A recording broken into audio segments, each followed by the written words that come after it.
Next up, we have Cassandro, directed by Roger Ross Williams. It's a biopic about the real-life Mexican lucha libre wrestler, Cassandro. He's being played by gay icon, Gael García Bernal, honorary gay icon, or I don't know. He's a gay icon. He is a gay icon. He's for the people. He's for our people. Okay.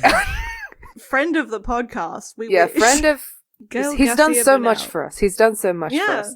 Anyways, it's a biopic, but it's also a sports movie. Guys, I don't know if you've listened to our biopic episode, but you know how we feel about them. But something really nice about this movie is it doesn't fall into the traps of most of biopics, and it's it uses like really unexpected tones and pacing, which I really like. This less focus and energy is placed on like the actual fight scenes because it's a story about visibility and, masculinity in sport and about how that can be dragged because he was an openly gay wrestler and he started out by playing a character that recurs in wrestling known as the Exotico, which is always like a really effeminate, queer-coded character who you're not meant to root for, and they always lose a fight. That's part of the performance.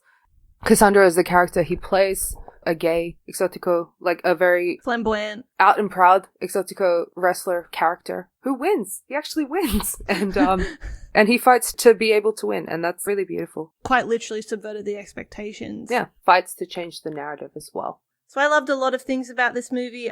The costuming was my absolute favorite. I don't know if I've ever actually talked about this, but I grew up watching like a lot of WWE, and I still do watch it. Like I watch WrestleMania nearly every year. I really enjoy like the performance of wrestling. I think it's really fascinating, like it's a whole genre. Like there are conventions and characters and all this stuff. Like wrestling it's very rich. It's richer than people realize. So I really did enjoy this movie as someone who enjoys sort of wrestling as a casual viewer for most of my life. And I just think that Gael García Bernal should give me all of his shirts in this movie. I would like them, please. They are just great shirts. All of them, every single one. Another thing I really loved about this movie is it has great lesbo-gaybo solidarity. Roberta Colindrez plays Sabrina, who's Cassandro's coach. And I absolutely loved their friendship. There's a real sense of community in that I loved as well.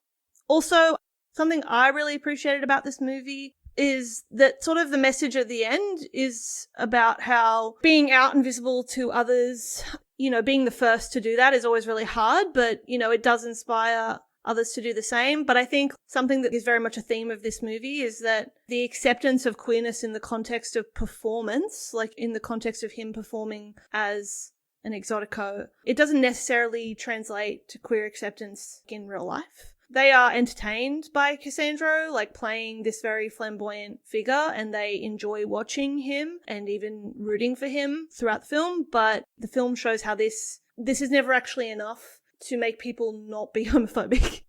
Representation is an important part of gaining visibility and gaining acceptance for your community, but it's not the end game. It's only really the start, and there's still always work to be done. And I thought that this film was really clever in how it showed the way people really enjoyed, even towards the end, people love Cassandro in the ring, but, in real life, he still can't be out with his lover and things like that.